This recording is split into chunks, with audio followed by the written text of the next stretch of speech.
Untuk agenda 2 yang memuat nilai-nilai dasar ASN atau yang disebut sebagai nilai-nilai aneka yang terdiri dari materi akuntabilitas, nasionalisme, etika publik, kemudian komitmen mutu dan anti korupsi.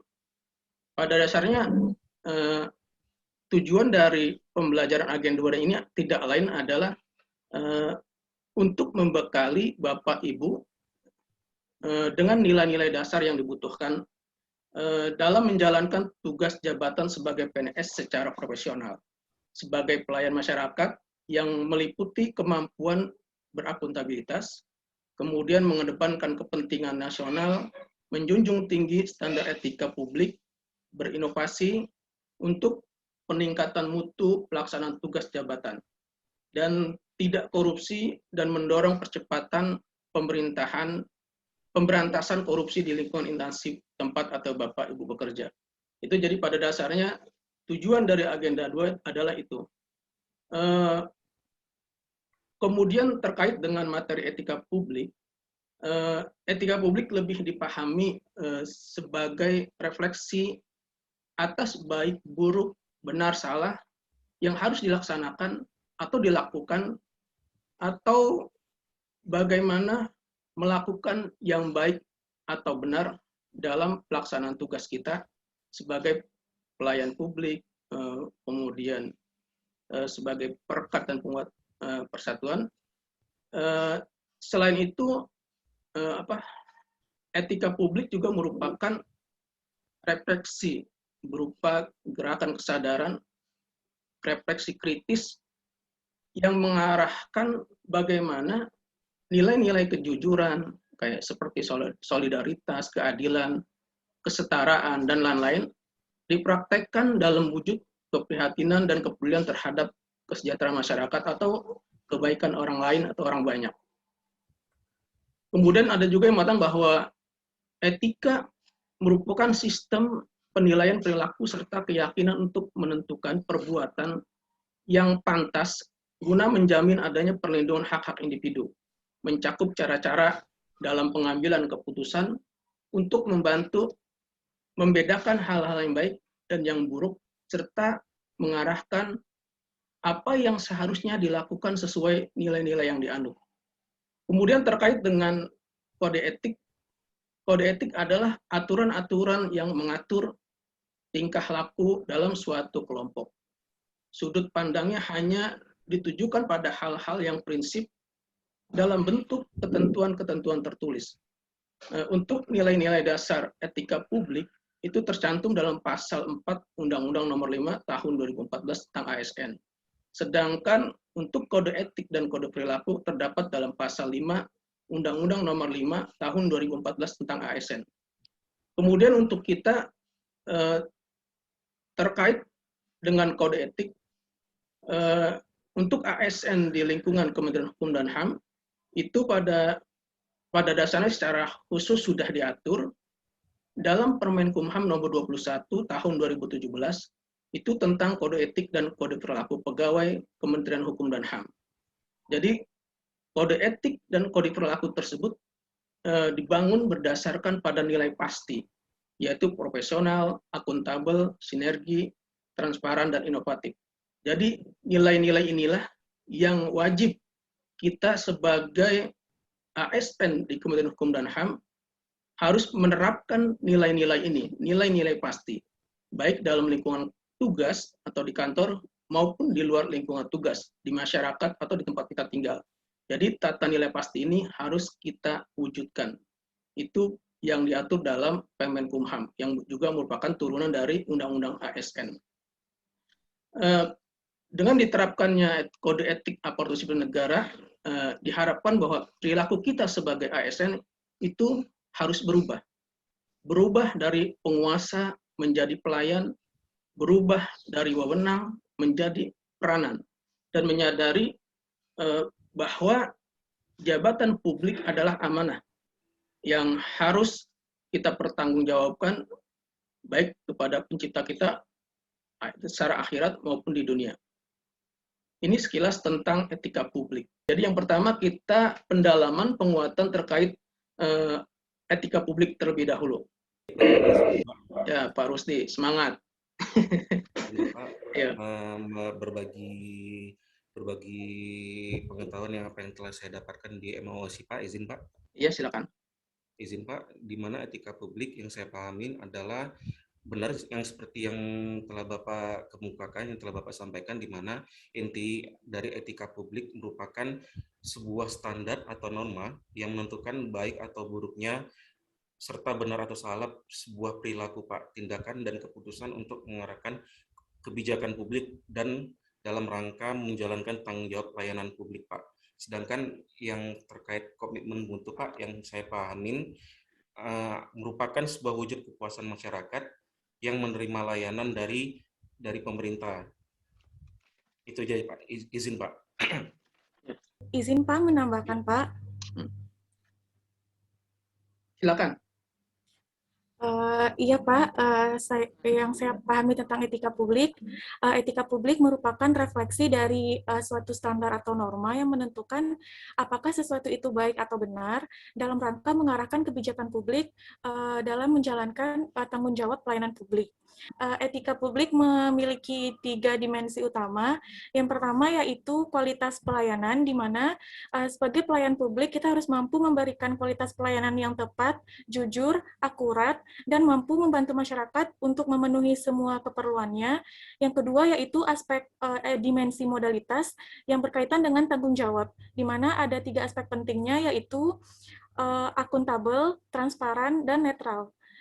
Dimensi yang ketiga yaitu integritas publik, di mana dalam melaksanakan pelayanan kepada masyarakat itu harus menjunjung tinggi nilai-nilai dan norma-norma yang diterima oleh masyarakat.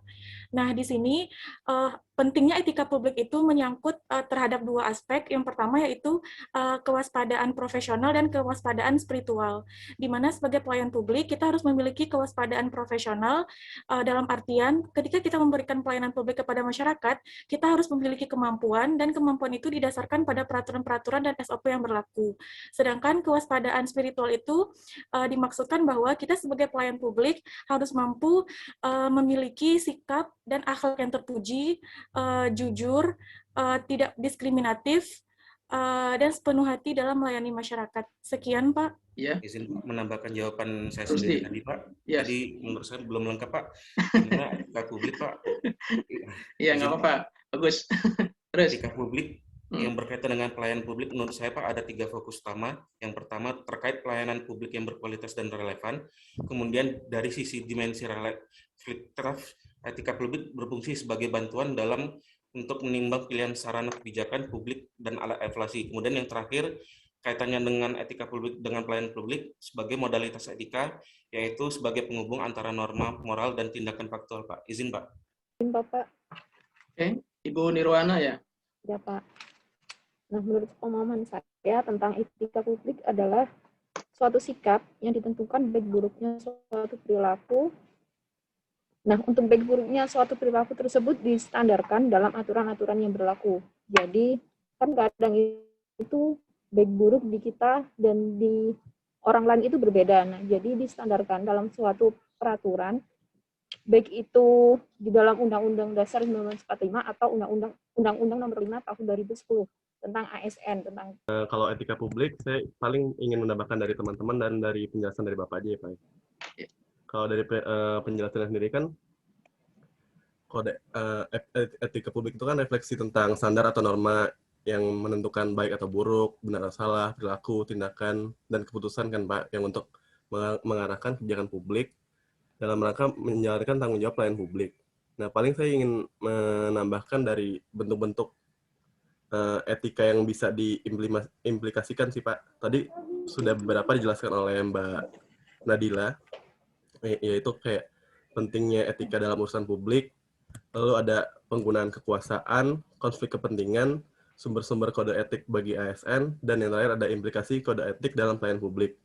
Nah, mungkin saya akan menjelaskan yang konflik kepentingan. Jadi kalau konflik kepentingan sendiri, kita diwajibkan, setiap pegawai itu harus menghindari adanya konflik kepentingan, Pak, dalam pelaksanaan tugas kita sehari-hari. Karena kalau konflik kepentingan itu berhubungan dengan penyalahgunaan kekuasaan, pengerahan sumber daya publik yang kurang optimal, dan juga peningkatan kesejahteraan rakyat itu jadi terabaikan gitu Pak. Jadi kayak mementingkan diri kita sendiri itu jangan sampai terjadi pada diri kita sebagai ASN. Lalu kalau untuk sumber-sumber kode etik bagi ASN itu sebenarnya sudah diimplikasikan dalam peraturan-peraturan yang telah ditetapkan di Indonesia.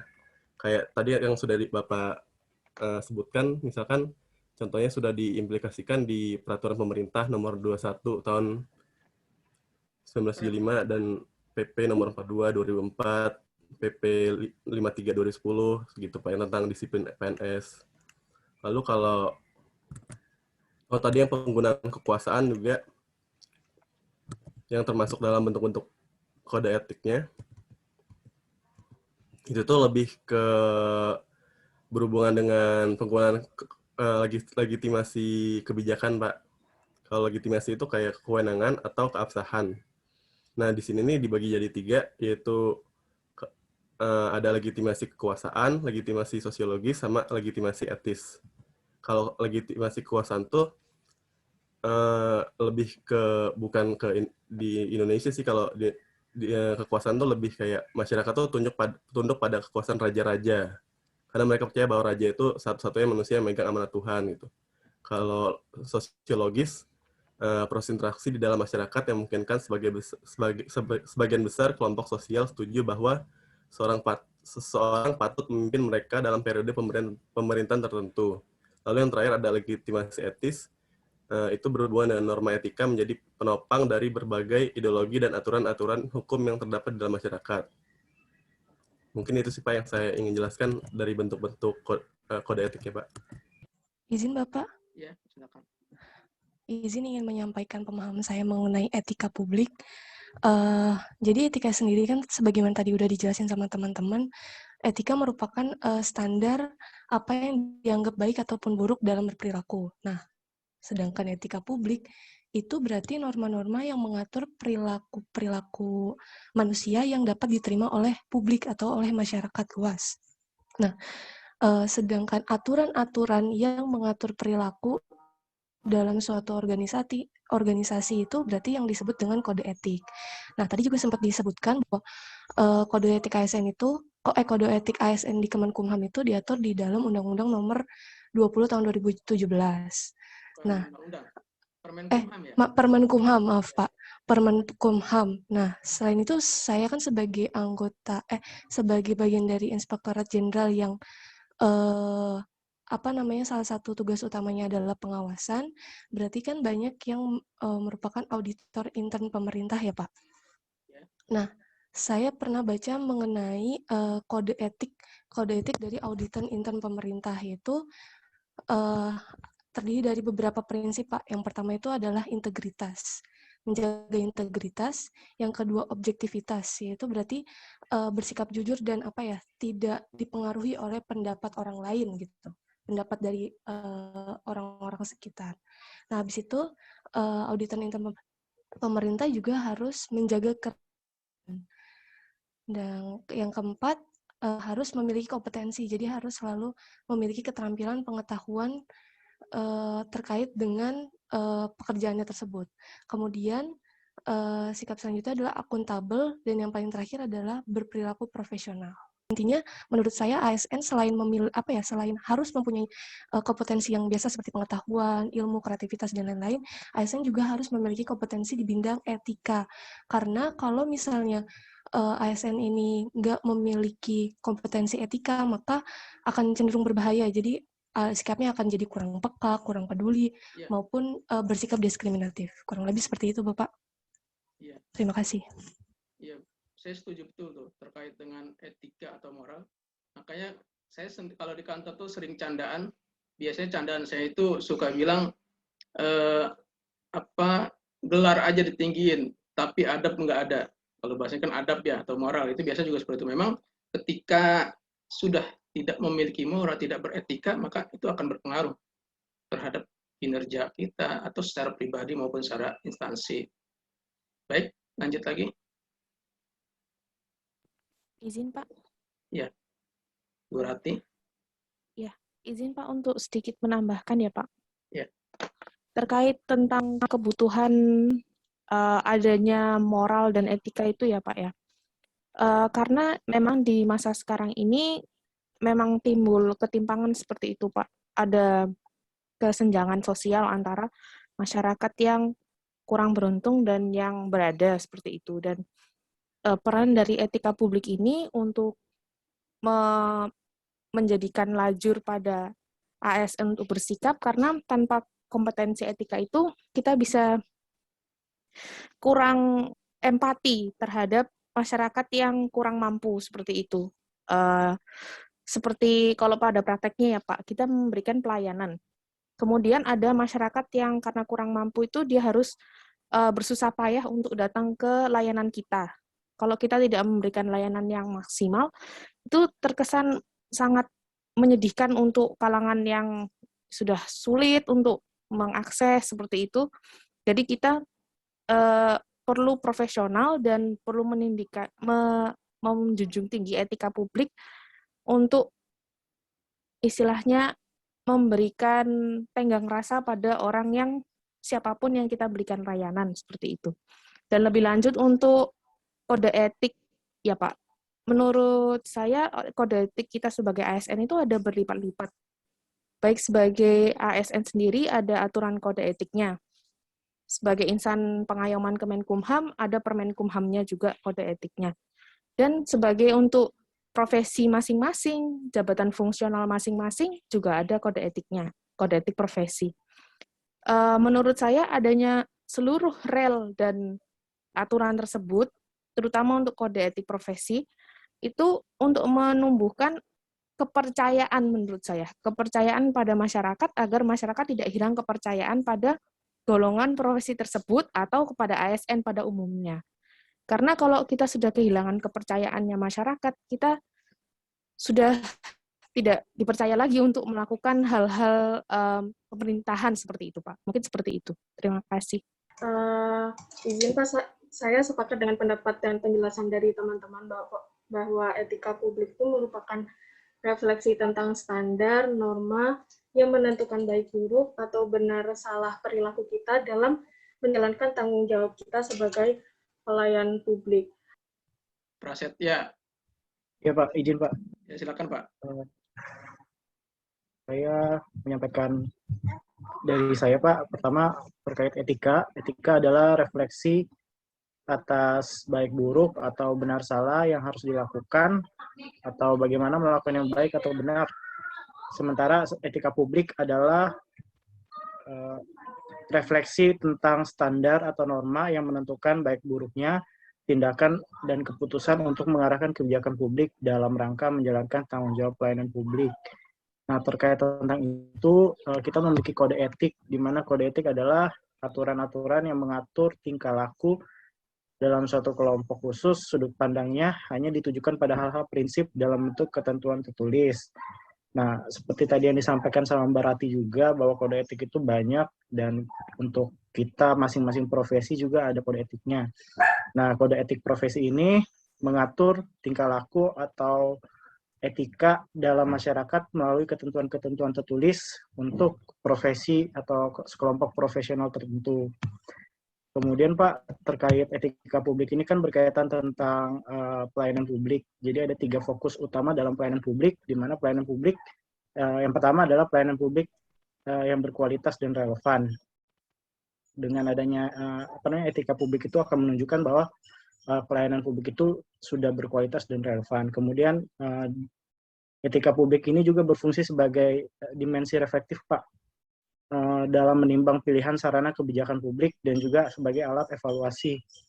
Kemudian sebagai modalitas etika, yaitu menjembatani antara norma moral dan juga tindakan faktual. Silakan Pak Krisna. Ya, siap Pak. Saya hanya ingin menambahkan saja terkait nilai etika publik Pak. Terhadap masyarakat tentunya kita itu tidak boleh adanya diskriminatif gitu. Kita tidak boleh memilih dalam melayani masyarakat seperti siapa itu dia, kedudukannya, terus juga kita harus dapat mempertanggungjawabkan tindakan dan kinerja kita kepada masyarakat atau publik juga. Dan dalam melayani masyarakat, kita harus memiliki etika yang baik, di mana ketika masyarakat datang ke kita untuk meminta pelayanan, maka kita harus memberikan pelayanan yang terbaik dengan menjawab setiap pertanyaan yang diberikan masyarakat itu dengan sopan, santun. Karena saya lihat, saya pernah beberapa kali menemukan gitu ya Pak, pelayanan pemerintah terhadap masyarakat itu tidak baik. Ketika kita bertanya tentang proses, mereka terlihat seperti acuh tidak acuh, tidak memberikan informasi yang jelas. Nah, menurut saya itu sangat tidak boleh kita lakukan. Karena ketika kita melakukan itu, benar seperti kata teman yang sebelumnya, kita akan kepercayaan. Dan ketika kita kehilangan kepercayaan, maka instansi kita lah yang akan dinilai. Instansi kita akan dicap buruk. Ketika instansi kita dicap buruk, maka sistem pemerintahan kita juga akan dicap buruk. Sehingga ini akan berdampak luas terhadap kepercayaan masyarakat terhadap pemerintahan. Menurut saya itu saja, Pak. Terima kasih. Ibu Nimas mau mengulang atau cukup? Izin mengulang, Pak. Ya, Boleh, silakan. Pak? Silakan. Izin, Pak, yang tadi terkait etika publik, Pak. Saya sepakat dengan teman-teman bahwa etika publik ini merupakan standar norma untuk menentukan baik buruk dalam rangka menjalankan tanggung jawab kita sebagai pelayanan publik. Nah, pentingnya pelayanan publik yang profesional ini, kita tidak hanya butuh kompetensi teknik saja, Pak, namun juga terkait kompetensi etika. Sebenarnya pemerintah saat ini juga sudah sangat concern dengan adanya etika publik ini, Pak. Salah satunya adalah dengan adanya reformasi birokrasi yang kita semua juga sudah tahu bahwa di pemerintahan ini sudah adanya upaya untuk membentuk pelayanan publik yang lebih baik melalui 8 area perubahan reformasi birokrasi, yaitu manajemen perubahan melalui perbaikan penataan peraturan perundang-undangan, penataan dan penguatan organisasi, penataan tata laksana, penguatan pengawasan, dan peningkatan pelayanan publik. Nah, hal ini merupakan salah satu bentuk pemerintah yang concern terhadap pentingnya etika dalam pelayanan publik ini. Kemudian selain itu juga pelayanan publik yang profesional ini sudah diatur oleh pemerintah dalam kode etik dalam peraturan pemerintah nomor 5 tahun 2014. Demikian Pak yang dapat saya sampaikan, Pak. Terima kasih. Oke, jadi saya berharap bahwa materi etika publik ini yang tadi Bapak sudah sampaikan, seperti Pak Krisna menyampaikan, tidak boleh diskriminatif ketika kita melakukan pelayanan, kemudian dapat mempertanggungjawabkan, memberikan pelayanan yang terbaik, dan lain-lain. Ini saya harapkan tidak hanya diucapkan, tapi juga harapannya bisa diaktualisasikan dalam pelaksanaan tugas di tempat kita kerja masing-masing. Jadi harapannya itu. Mungkin seperti saya sampaikan bahwa kita tidak mungkin menghafal modul ini yang banyak istilahnya. Paling enggak ketika kita membaca, kemudian memahami, kita aktualisasikan. Seperti pada dasarnya untuk kita di Kementerian Hukum dan HAM itu sudah ada yang namanya kode etik diatur, walaupun memang ini turunan dari Undang-Undang ASN terkait dengan kode etik dan kode perilaku. Ini di Permenkumham nomor 20 tahun 2017 tentang kode etik dan kode perilaku itu untuk kita di lingkungan Kementerian Hukum dan HAM. Itu bahwa di pasal 1 kode etik dan kode perilaku pegawai Kementerian Hukum dan HAM itu adalah pedoman sikap, perilaku, perbuatan, tulisan, dan ucapan kita dalam melaksanakan tugas dan fungsi serta kegiatan sehari-hari. Jadi kode etik ini pada dasarnya ada pedoman sikap kita ketika melakukan pelayanan terhadap masyarakat, terhadap pelanggan. Kemudian juga terkait dengan perilaku kita dalam melakukan pelayanan juga. Kemudian terkait dengan perbuatan. Jadi pada dasar kode etik mengatur sebagai kode etik yang dituangkan, kode etik dan perilaku yang dituangkan dalam Permen Kumham ini, yang merupakan turunan dari Undang-Undang ASN ini, merupakan pedoman kita sebagai ASN di Kementerian Hukum dan HAM, bagaimana kita bersikap, bagaimana kita berperilaku, dan bagaimana kita berbuat. Juga termasuk ucapan kita, tulisan kita, itu termasuk kode etik. Dan kita sebagai ASN di Kementerian Hukum dan HAM wajib menjunjung tinggi nilai-nilai pasti, itu yang profesional, kemudian akuntabel, terus sinergi, transparan, dan inovasi. Ini wajib kita laksanakan, kita kita amalkan dalam pelaksanaan tugas dan fungsi kita di instansi kita maupun di luar tugas kita di masyarakat. Ini jadi pedoman sikap ini, perilaku ini kita terapkan di lingkungan kita bekerja maupun di luar di lingkungan Kementerian Hukum dan HAM. Itu terkait dengan kode etik. Jadi harapan saya seperti saya selalu ulang-ulang, intinya adalah ketika Bapak dan Ibu mendapatkan materi nilai-nilai aneka ini, pada akhirnya adalah bisa diaktualisasikan. Ini yang paling penting. Itu. Jadi saya harapkan itu.